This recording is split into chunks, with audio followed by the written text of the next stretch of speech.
सम्पूर्ण साथीहरूलाई स्वागत छ कृष्ण छेत्री युट्युब च्यानलमा। आज म तपाईलाई मैले चेन्ज गरेको कम्पनीको त्यो बुङ्गुर फर्ममा मेरो काम गर्ने डिपार्टमा तपाईलाई के काम गर्नु पर्थ्यो र मैले के काम गरेँ त्यो अवधिसम्म म तपाईलाई त्यो पुरा जानकारी गराउँछु। आज तपाईले त्यो बुङ्गुर फर्म भन्ने बित्तिकै तपाईलाई हाम्रो नेपालमा जस्तो हुँदैन नि त, आधुनिक खोर हुन्छ, विभिन्न भ्याक्सिन हान्नुपर्ने हुन्छ, अनेक गर्नुपर्ने हुन्छ क्या। त्यही भएर मेरो कुरामा मेरो बच्चा जन्माउने डिपार्टमा थियो, मेरो डिपार्ट है मेरो बच्चा जन्माउनेमा थियो। र के गर्नु पर्थ्यो भन्दा खोरहरू सर्लक्क साफ गर्नु पर्थ्यो। त्यो तपाईँले देख्नु भएको छ होला नि, बाइक सफा गर्ने जस्तो हुन्छ नि, त्योभन्दा धेरै कडा पावरको हुन्छ है पानी। त्यो पाइपबाट जान्छ, त्यो मेसिन हुन्छ, गन जस्तै हुन्छ बन्दुकको, त्यसलाई सुसे भन्छ। मजाले खोरमा हान्यो, पखालेपछि सर्लक्क 3-2 घन्टामा सफा हुन्छ। सफा भइसकेपछि त्यसमा के गर्नुपर्छ भन्दाखेरि तपाईँको त्यो औषधि छर्किनुपर्छ क्या। त्यो भाइरसहरू त्यहाँ के छ नि त, अब मर्छ भनेर एकदम कडा औषधि हुन्छ है। फेरि नाक मास्क लगाएर छर्किनुपर्छ, पानीमा घोलेर थोरै छर्किनुपर्छ। त्यो रातो आकारको निलो आकारको हुन्छ। अनि त्यहाँबाट पछि तपाईँको के गर्नुपर्छ भन्दा चुना छर्किनुपर्छ, त्यो भुइँमा बुङ्गुर बस्ने आडामा चुना, र तपाईँको मजाले चुना लाउनुपर्छ। त्यो ब्रुसले चुना लाउने लगाइसकेपछि त्यो खोर अब जाडो छ भने तपाईँको अब त्यहाँ हिटर लाएर तताउनुपर्छ। गर्मी छ भने आफै सुक्छ र दिउँसो फेरि आउँछन्। तपाईँको गर्भवती हुनभन्दा 2-4 दिन पहिलाका बुङ्गुरहरू त्यहाँ आउँछन्। मेरोमा तपाईँको भन्नुहुन्छ मेरो 100वटा बुङ्गुर आउँथ्यो मेरो खोरमा है। 100वटा बुङ्गुर आउँछ, माथिको अर्को डिपार्टबाट आउँछ क्या, जुन त्यहाँ गर्भवती बनाउने ठाउँ छ नि, त्यो हाम्रै कम्पनी हुन्छ, त्यहाँबाट मेरो डिपार्टमा आउँछ। त्यहाँबाट तिनीहरूको कार्ड आउँछ, एउटा बुङ्गुरको नम्बर सहित आउँछ। यो बुङ्गुरको नम्बर यति जन्म मितिदेखि लिएर सबै त्यो बुङ्गुरको पुस्ताको त लेखेको कार्ड आउँछ। अनि आइसकेपछि तपाईँको के हुन्छ भन्दाखेरि त्यो कार्ड आयो, अब यति गति गर्भवती छ भन्ने हुन्छ। अनि सबै ल्याएर राखेपछि तपाईँको त्यो एउटा तयारी गर्नु मन छ उसलाई। अब पानीदेखि लिएर तपाईँको त्यो धागो, त्यो बच्चाको नाइटो भन्नुपर्छ क्या, धागो अनि पत्रिकाहरू बच्चा पाउने बित्तिकै त्यो ल्याएर त्यो लाउँछ नि त, सेतैहरू, त्यो पानी हुन्छ, धेरै हुन्छ, त्यो पुस्नुपर्छ, पत्रिकाले पुस्नु पर्ने पर्थ्यो, हाम्रो च्यातेको पत्रिका। अनि त्यो सबै तयारी गर्नु पर्थ्यो। र बच्चा तपाईँको जन्माउन सुरु गर्थे। जब बच्चा उनको डेट आउनुभन्दा कोही एउटा डेटमा जन्माउँथे, कोही डेटभन्दा अघि पनि जन्माउँथे।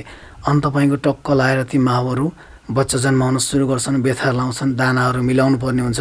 दाना कति दिने, अब ब्याउने त्यो गर्भवती हुने बेलाको बङ्गुलाई धेरै दाना दिनु हुँदैन, थोरै दिनुपर्छ। त्यो सबै सिस्टमबाट मिलाएर राखेको हुन्छ र टक्क बच्चा जन्माउँछन्।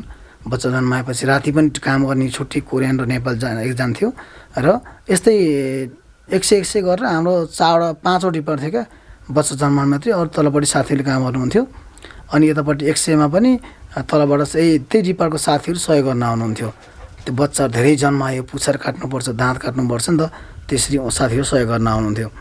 अनि बच्चा तपाईँको जन्माइसकेपछि उनीहरूलाई बच्चाहरूले पुसिहाल्नु पऱ्यो है।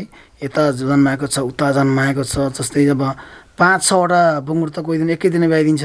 उता पुछ्यो बच्चा, यता पुछ्यो, उता दौड्यो, उता दौड्यो, कोही मरेको हुन्छ, फाल्यो गरी क्यार्यो गर्दा गर्दै त्यो बङ्गुर त्यसै जन्माउने काम हुन्छ। जन्माइसकेपछि पुस्नुपर्छ पत्रिकाले, पुछेपछि त्यो नाइटो बान्नुपर्छ, नाइटो धागोले बान्नुपर्छ, धागै तयारी हुन्छ। नाइटो बानिसकेपछि तिनीहरूलाई टक्क आमाको दुधमा राखिदियो, उनीहरूले आफै दुध खान्छन्, क्यार्छन्, खेल्छन्।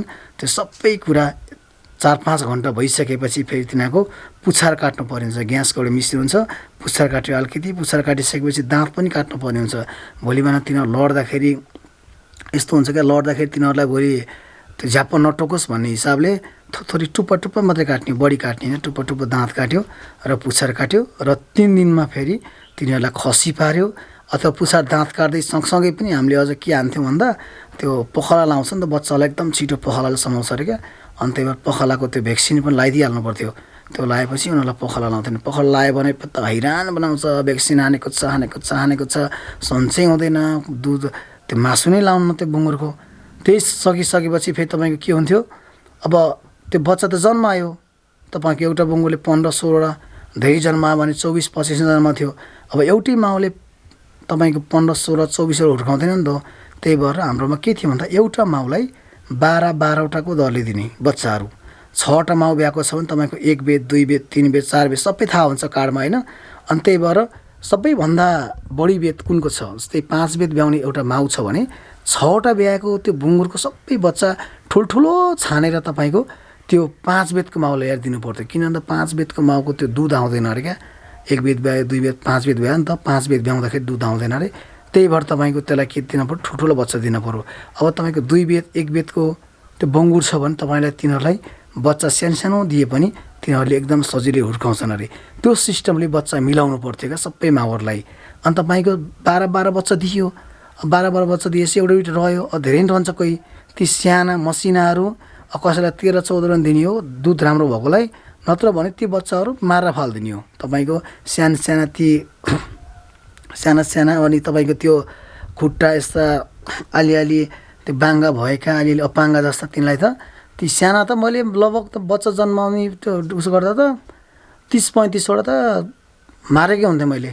लएर माऱ्यो अनि त्यो मलखातामा लगेर फालिदियो, अनि त्यो मल बनाउँछ, ती साना मार्छ। भोलि बिहान दुध खाँदा माउले कुच्छ, त्यो खुट्टा कुचेको भने त्यसलाई पनि उपचार के अरे लएर मारिदिहाल भन्छ। त्यहाँ त्यो सिस्टमै होइन, छिटो हुर्काउने हो क्या, कामै छिटो हुर्काउने हो। अनि तपाईँको त्यसो गरिन्छ। अन्त अलि पछि 3 दिनपछि खसी पारिन्छ। खसी पार्दा तपाईँको त्यो पहिला सुई हानिन्छ, त्यो खुन जस्तो हुन्छ क्या, त्यो भ्याक्सिन हानेपछि खसी पारिन्छ। 3 दिनपछि खसी पारो। अनि खसी पारिसकेपछि अब 5-5 दिनमा भ्याक्सिन हुन्छ। त्यो भ्याक्सिनहरू टक्कै 21 दिनसम्म त्यो 5-5 दिनको दरले भ्याक्सिन हान्यो। भ्याक्सिन हानिसकेपछि बच्चाहरू एकदमै राम्रा हुन्छन्। अनि त्यहाँ 21 दिनमा तपाईँको लगभग हुन्छन् 8-9 किलोका बच्चाहरू हुन्छन्। उस्तै पराउने हुर्क्यो भन्दा 10 किलोको पनि हुन्छ 21 दिनमा। त्यो सबै भ्याक्सिनले मात्रै हो क्या, त्यो पुरै भ्याक्सिन हानेको छ।